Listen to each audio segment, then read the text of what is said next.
Ladies and gentlemen, here are some thoughts on organization culture and innovation. So let's start with organizational culture. Well, let's consider culture first. Culture is the glue that holds the organization together. It needs little description. It's a bit like pornography. You know it when you see it. You can feel the culture of an organization when you walk into their office, when you speak to their employees, when you have any dealings with them, the way they come across, the way their processes work with you, all of that tells you what the culture of an organization is. It's hard to hide the culture of an organization. And customers today are extremely concerned about or extremely choosy about the kind of organization they would like to work with. They prefer cultures that are friendly and customer focused. Culture is like a waterfall. It flows from the top of the organization and drenches everything underneath it. It is hard to escape from the culture of an organization. Just consider the culture of fear and retribution. Donald Trump's world, every day there is a threat. So, or else kind of philosophy. That's one kind of culture. And the other kind of culture is the culture of engagement and inclusiveness that you find in Howard Schultz, who was the CEO of Starbucks. You see it in Herb Kelleher, for instance, who founded Southwest Airlines. So in a culture of fear, obviously people are silent. They will only like to tell you what you like, what the boss likes to hear. They will not come up with actual facts and figures. So there's a candor goes through the window. There is no candor, and the moment there is no candor, there can be little progress. So that's how powerful culture is. I said it's the glue that holds the organization together. Now, an organization's values and culture are intertwined very, very closely. A particular kind of culture needs a particular set of values. For example, the culture of inclusiveness requires the values of tolerance and respect. The culture of fear requires the values of divisiveness, an eye for an eye, a tooth for a tooth kind of thing. I'm the boss, you listen to me. I tell, you do. So, the kind of people who can thrive in a particular culture have to fit into that culture, which is why I say when you go looking for a job, be very, very choosy about what the culture of the organization is. Does it match your culture? And don't be afraid to ask your interviewer or your recruiter, explain to me the culture of your organization, because I would like to know whether I would fit into it or not. And that's, 9 out of 10 recruiters would appreciate you for it, would greatly respect you for asking that question. Now, so what is the culture of a great company? What does it look like? Well, it's made up of 5 things. It's teamwork, customer focus, fair treatment of employees, allowing people to take the initiative, and tons of innovation. Now I'll repeat that. It's teamwork, customer focus, fair treatment of employees, initiative, and innovation. That's the culture of great companies.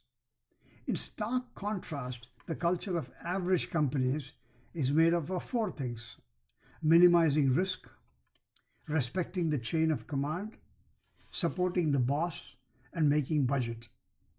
So you can see the vast difference. The average companies, you're just looking up to your boss and trying to please your boss, and making sure you meet budget. You're doing all ticking all the boxes, if you like. Whereas in a great company, the culture really is, taking initiative, trying new things, being innovative, and being fair to everyone. So here are some companies whose culture I think is great. Starbucks, Zappos, Tony Hsieh has created a remarkable company in Zappos. FedEx, Fred Smith, when he started FedEx in 1975, the whole idea was this: people, purpose, profit. It's called the 3 Ps at FedEx. It is not profit, purpose, and maybe people. It's people who come with a particular purpose to serve the purpose and a purpose that is aligned with the purpose of the organization, that generates profit. So people, purpose, profit. That's the philosophy that FedEx has introduced. IDEO design. IDEO design that is founded by Tom Kelly. It's completely about how can you get people to work together and collaborate. The whole philosophy at IDEO is collaboration. By the way, it's a division of Herman Miller, the furniture company, and Herman Miller is exactly the same kind of culture. Nordstrom. When Nordstrom was started way back in the 1800s, it was started by a Swedish guy, Johan Nordstrom. One of the things that Nordstrom has done for several years is this, when you join Nordstrom, by the way, Nordstrom started as a footwear company. I don't know how many of you are aware of it, but Nordstrom started off as a footwear company. Anyone who joins Nordstrom has to spend a few weeks in the footwear department, even if your name is a Nordstrom. And the reason is because the founder of the company and the owners of the company believe that it's in the footwear department that you learn to kneel in front of the customer. So you're humble in front of the customer, you learn in front of the customer, and you learn to serve the customer. And that tells you the culture of Nordstrom. The customer comes first. Netflix. Netflix has got a remarkable. The Hastings Reed, I think, is the founder of Netflix. It's quite remarkable. In fact, there's a deck called the Culture Deck of Netflix. It's available on the web. I encourage you to go and look at the deck, how they describe their culture. It's quite remarkable and eye-opening, and that will tell you what great companies' culture is all about. But remember one thing: to preserve your culture, you must hire people who will thrive in that culture. That's why I always say carefully test your candidates for cultural fit. The reverse, carefully test yourself for cultural fit with the organization. Will you fit in with the culture of the organization? If not, don't join. Don't join just for the sake of the job. So hire with great care, because it's the hiring that determines that you can maintain the culture of an organization or not. And remember, the organization comes before you, so therefore the culture of the organization, you have to fit into the culture of the organization. It's hard for you to ask the organization to fit into your culture. That's about culture. And let me say a few words about innovation. An idea is good only if it can be implemented. Regardless of the type of innovation, you need to be able to fail in order to innovate. Now, this may sound counterintuitive, but it's absolutely true. Why? Because it's through failure that we learn. The trick lies in avoiding the same mistakes. Don't fail the same test every time. Take new tests, you know what I mean? So avoid the same failure and embrace new ones. But failure is the stepping stone to success, and it's by failing that people actually learn. And in Silicon Valley, at least, you wear your failure on your sleeve. Because if you haven't failed, you haven't tried hard enough. It's as simply as that. And in fact, if you look at the lives of people who say I've rarely failed have rarely tried anything significant. They've really been mediocre and tried to do the minimum and get away with it. Now, your culture should embrace and reward unintentional failure. Now, this is where culture and innovation have the marriage between culture and innovation. Unintentional failure should be not just tolerated, but should be embraced by your organization. So the culture of the organization should be such that it embraces unintentional failure. So it should even reward failure. I'll give you an example in a moment. Failure should also be shared widely across the organization. Don't shove it under the carpet, because by letting everyone know that this failed, this action failed, you will prevent them from taking the same action. You'll prevent them from the same failures. So how stupid it is to fail and not tell anyone. You have to tell, hey, this is what happened. I tried, I failed. Well, so that others will not fail by doing the same thing. So, it's really share your failures. Let us learn to make new mistakes, but also admit our failures and publicize our failures. So here's an example, of this, and if you think it's impractical, in my consulting work, I did some work for a company called Dubai Media Company. This was in Dubai several years ago, when the CEO of Dubai was given a rather daunting task. It was way back, I think 1997 or maybe very early 2000. he was given the task of, the Dubai, the city of Dubai created a place called the Dubai Media City. And there they wanted to place all the media companies of the world. They wanted to give them space to work with, and then bring in all those media companies to Dubai. Now, so the CEO was given the job of getting 50 of the top media companies in the next 10 years. That was the objective given to him by his bosses. Now, way back in late 90s, early 2000, Dubai was not a very well-known place. And therefore, why would a CNN or a CNBC want to go to Dubai and set shop there? So the challenge for the CEO was huge. So he sort of hired me to help our company, to help try to get to this goal, the objective. So they had to be very innovative. They had to do things not done before. New paths had to be trodden and things like that. And they were a group of, I think, 13 or 14 people at that time, very early stages of Dubai Media City. So when I did a little research before I started, as part of the study, I noticed one thing, that most of the employees there, were they were from different countries. There were about 5 or 6 different countries, or maybe even more. But out of the 13 or 14 of them, 5 or 6 of them were from the Middle East. And one of the things in the Middle East is that failure is not an option. It's you don't tell anyone if you failed, and if you fail, then it's a bad thing. Not good.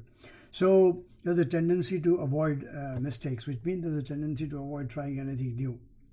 Now I had to break through this, because they were not trying anything new. Everyone was worried, that oh no, I don't want to upset the apple cart. I don't want to get a bad name.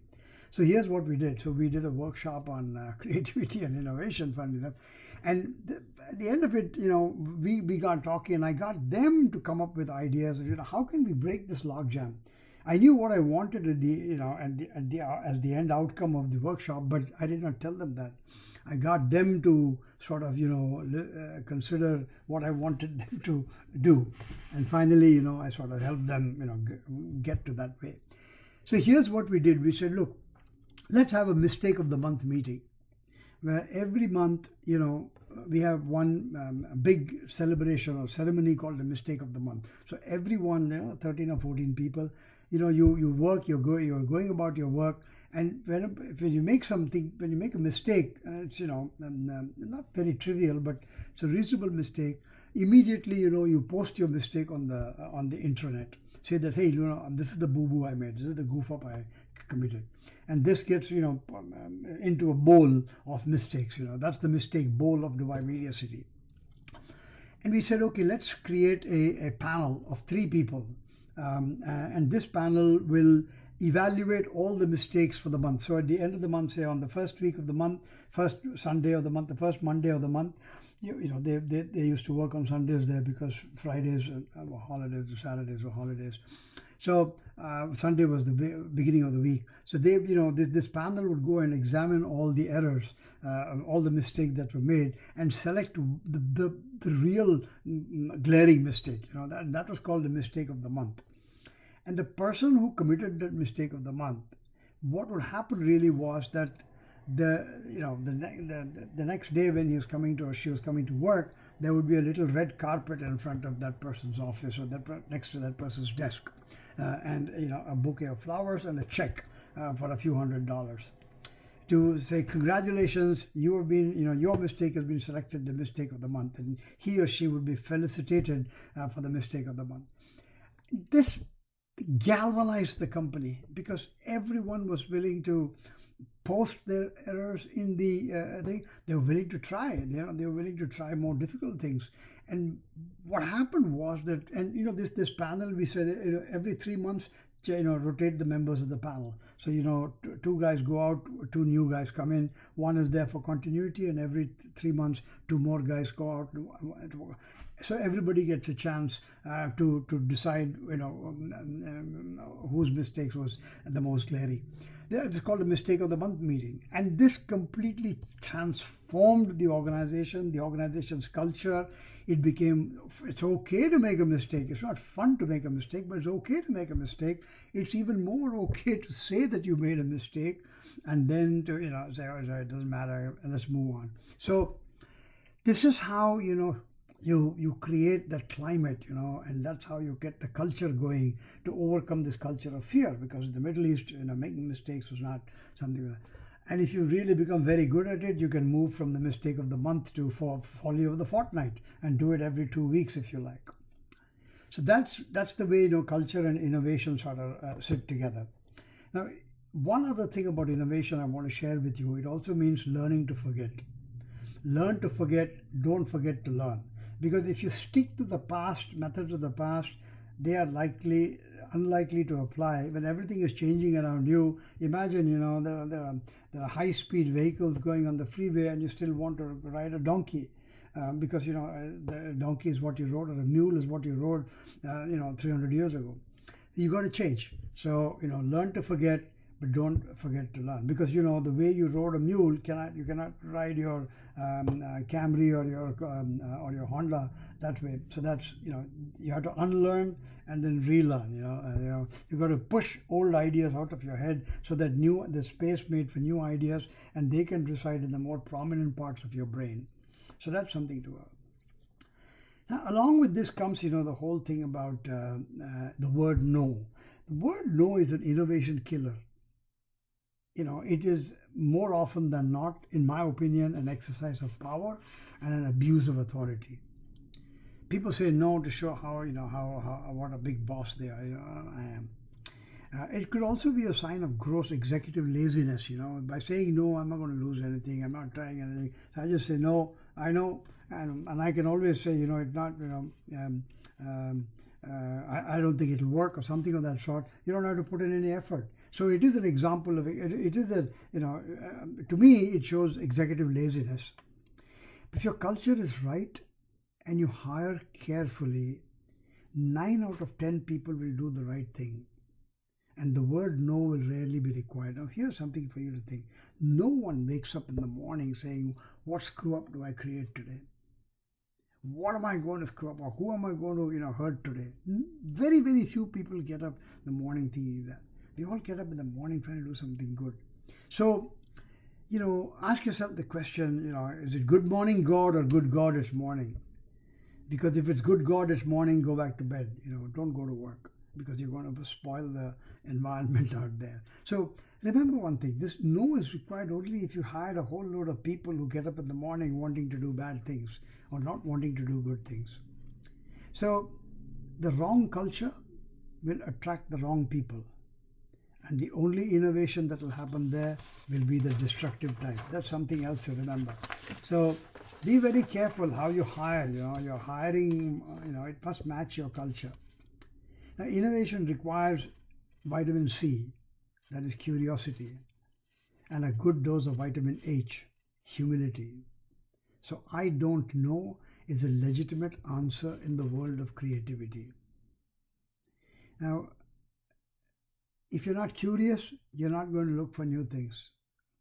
And if you aren't humble, you'll never ask. You think you know it all. Therefore, curiosity and humility, vitamin C and vitamin H, are the basic vitamins required for innovation.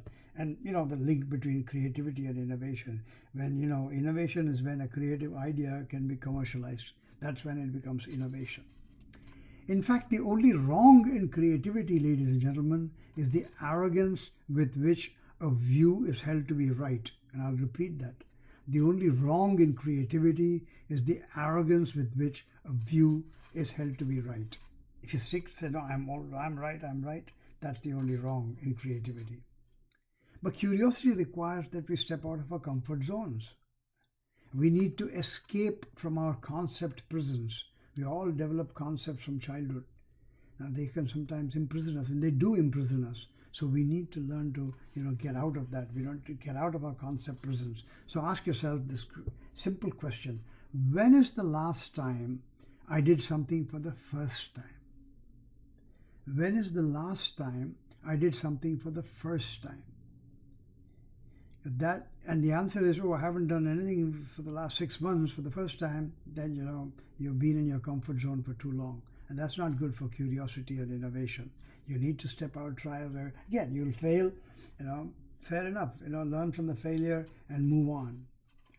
Because creativity requires that we use both the right and left side of our brains. The left side of the brain is logic. The right side of the brain is the seat of creativity. So we need to be ambidextrous thinkers to be creative. So we need to learn to switch from one to the other. Now, 90% of the time you need to use the left brain, which is the logic. But the critical 10% is when you need to use the right brain. When we use the left brain when the right brain should be used, or the right brain when the left brain should be used, that's when bad decisions get taken. So creativity requires, therefore, that we suspend judgment. Why suspend judgment? Because the moment you get an idea, you get married to the idea and you then run with it. And that's not the way to do it, because there may be 10 other ways of doing it, and 9 of them might be more efficient or more effective. So what we need to do when we face a problem, ladies and gentlemen, is this: define the problem carefully in enough detail. Then come up with a number of ideas, a whole lot of ideas. Suspend judgment. The crazier the idea, the better it is. Remember, it is easier to tame a wild idea than to invigorate a timid one. So come up with crazy ideas. Don't say, hey, let no one shoot down the idea. Say, that's stupid, that won't work. No, that's an abuse of authority. Suspend that judgment. Come up with any ideas that come up, no problem, just note them down. This is the idea generation phase. The idea generation phase, the only way to have good ideas is to have lots of them. If you don't have lots of ideas, you cannot get good ideas. So you allow the ideas to come up, bubble up. And then when you have a bag full of possible ideas, crazy and trivial and mediocre, switch over to idea selection. Now it's time to move from the right brain to the left brain. So idea generation is right brain, and the idea selection becomes the left brain. The logic now, will this work? How do we make it work? Will it meet the budget, etc.? All that has to come later. So this is the judgment phase. There you select a couple of solutions that you want to work with. So creativity needs the discipline of formulating the problem carefully and describing it in sufficient detail, then generating ideas, follow that up with selecting ideas, 1 or 2 of them, finally implementing those ideas and reviewing, did it work? Did it work well? Did it have the intended outcomes? And then go back to thinking, do I need more ideas? That's the loop of creativity, which will finally lead to innovation. One last thing about creativity: all humans are creative. We can all learn to improve our creativity. And I encourage you to read books by Edward de Bono, the father of the term lateral thinking. It's Edward de Bono. He has written a series of books, about 30 or 40 books on lateral thinking, and that really helps you, build your right brain. The way the brain works, I hope you understand, when you think, blood flows through the brain. And if you think, depending on the kind of thinking you do, the blood runs through certain circuits in the brain. And as the blood runs through those circuits, it's like, jogging and exercise, then more the brain develops itself, more the brain grows, it becomes, becomes bigger, it becomes more powerful. It builds actually more synapses. That's what it does. So the more ideas you think of generating, the more use your brain, the more powerful it will become. So it's a bit of use it or lose it. That's really on creativity. So I hope you get a feel for innovation and creativity.